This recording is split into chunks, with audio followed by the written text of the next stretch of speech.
What's going on YouTube? Today I've got a bit of a different one for you guys. I have an in-depth controller settings guide that isn't just showing you my controller settings and telling you to apply them and hope it works.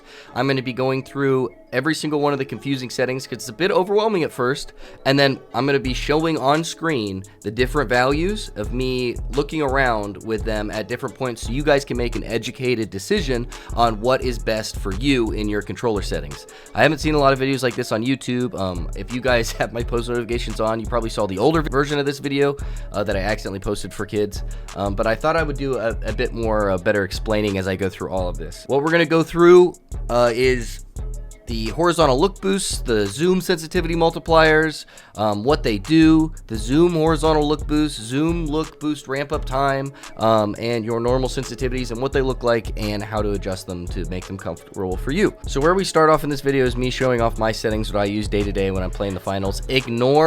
What I want you to ignore is this movement inner dead zone right here. I have this set to 10 because my left stick has some stick drift, and I wanted to stay in the same spot when I was testing out these look boosts and everything. So if you do copy my settings, which feel free to do if you want, I think this feels the best for me. But after this, I'm hoping that you can get a feel for your own controller settings that'll be more comfortable for you. But if you want to copy mine after this video, this is what I usually use. That's where we're going to do a starting point. But do not copy the movement inner dead zone of 10 because I do not use that. That was just for this video.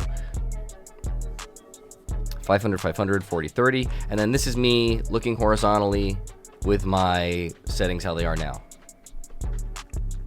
A bit of a faster player. I wanted to incorporate some of the vertical sensitivity in there with how it's dispersed with my settings, so I did a little infinity sign. Ignore my breathing noises, please. And here I'm going to go through and turn all of this down to 0 so we can see what that looks like. And what we're going to test first is going to be, we're going to look at the horizontal look boosts, right? And I'm going to have the value set to 250 on top and what that looks like, and on bottom what we have it on 0. Keep in mind, my sensitivity is 500, 500 through all of this. So that is the maxed base sensitivity. And what the look boost does is when your stick goes all the way to one side, that's when the boost will kick in. It helps with flicks, competing with keyboard and mouse, because that's what most of the sweaty players in this game are on, is keyboard and mouse. So if you're a controller player, settings like this really help level the playing field when you need to turn around really fast. So this is the horizontal look boost. On top, you're going to see we have the 250 value, and we have it at 0. So normal base 500 at the bottom, and then with the look boost of 250 on top, we'll go through that again in case you missed it. I have the 250 value on top, so we have the horizontal look boost increased to 250, and that's what it looks like on top. And then shortly after that, it changes to 500 when we have it maxed out, and you can tell that is even faster. And 0, all the 0 does is that it takes away the look boost, so that if your right stick is maxed out to one side, nothing changes, your sensitivity stays the same.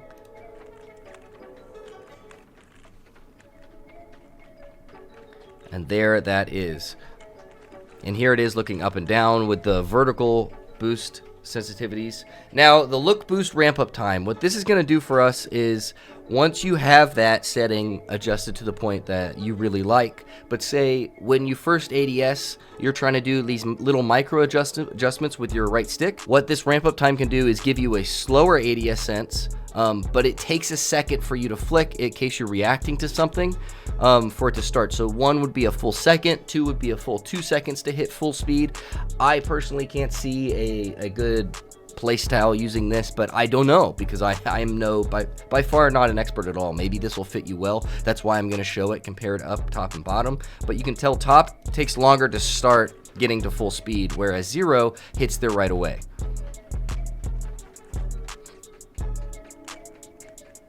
So what I'm doing here is I put that look boost ramp up time all the way down again. So now we're going to go into zoom sensitivity multipliers. Now what this does is when you're ADS'd, like it says here, how much your aim slows down when scoping in. And what you can see here is that it's a percentage. So above that you see 500, 500 for vertical and horizontal sensitivity. It is a percentage of those numbers. So when you're scoped in, do you want it to have 100% of that sensitivity even when you're scoped in, which means it's a 1-for-1? Or do you want it to have the aside from the boost? So keep that in mind. If you're at 100%, you're keeping that.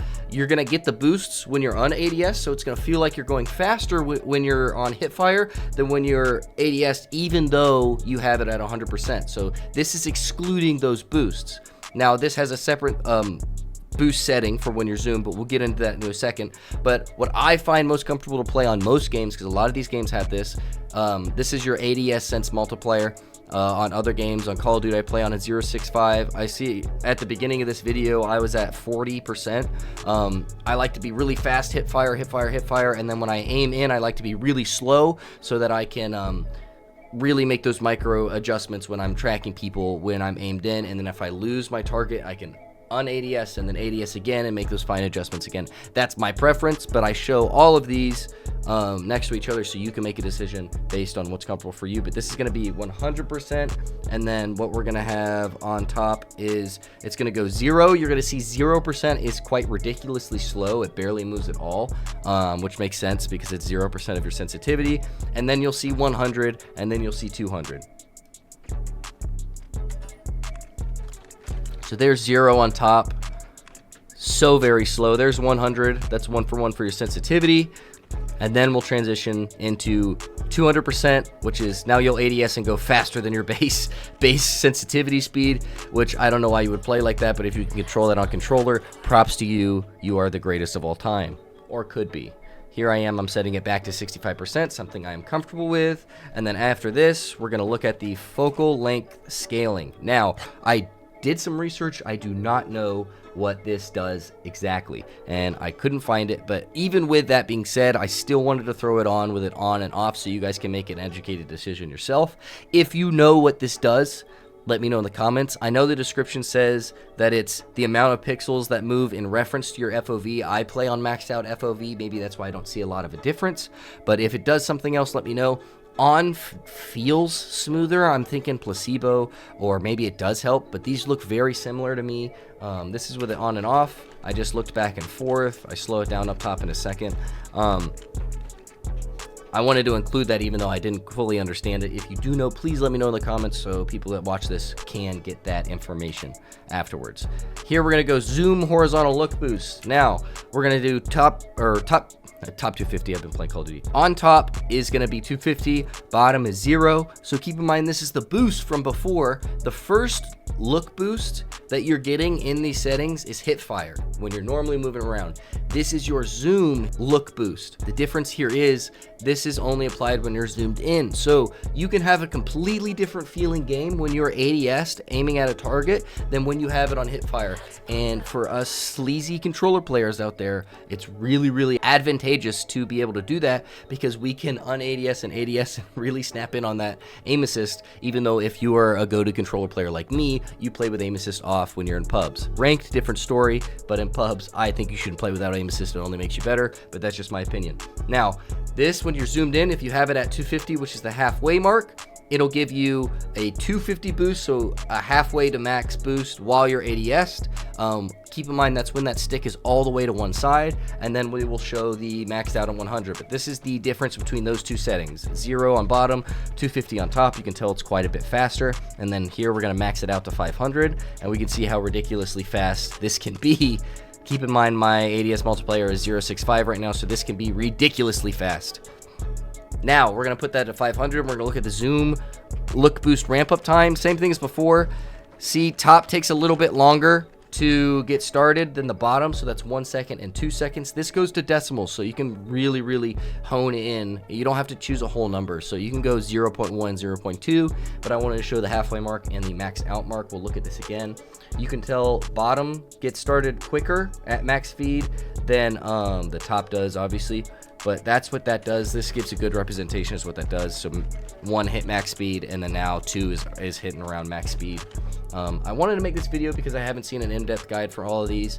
I jumped into the finals coming from Call of Duty, Apex, and Battlefield, games like that. I like to play a lot of games, so I'm really competitive in Call of Duty. And especially if I was on console, all the really good players that play this game seem to all be on keyboard and mouse because they're more talented than I am. But I wanted there to be a guide out there, especially ahead of Season 2, for people who see the hype surrounding Season 2, because there's a lot of good content coming, and I'm thinking a lot of console players are going to want to get their hands on this game, and I want it to grow. But if there isn't an in-depth guide for how these controller settings work, instead of just copy and paste these settings, they're going to put it down. The tutorial's a little bit lackluster in that area. I don't think this is explained super well there, especially for a new player. So here, hopefully this video helps you out there and you can find a controller settings combination that you made yourself instead of copying another player and hoping it works for you, especially if you're like a heavy and they're a light and your playstyle is completely different. This will help you prioritize what's important to you and make a checks and balance type of list of what you can hone to lean into your strengths and compensate for your weaknesses. If you guys enjoyed this video, let me know in the comments below. If you want to see more or think I missed something, please let me know in the comments. If you want me to do this with other settings like gameplay or audio or video, I'll be more than happy to do so. Let me know that you want to see that. Even if it's another game, let me know. But I appreciate your time. If you did enjoy it, like and sub, hit that bell. You'll see the old videos that I post, because this is the second version of this video. I accidentally posted for kids before, but I appreciate your time, and I will see you guys in the next one when I'm posting gameplays. Peace.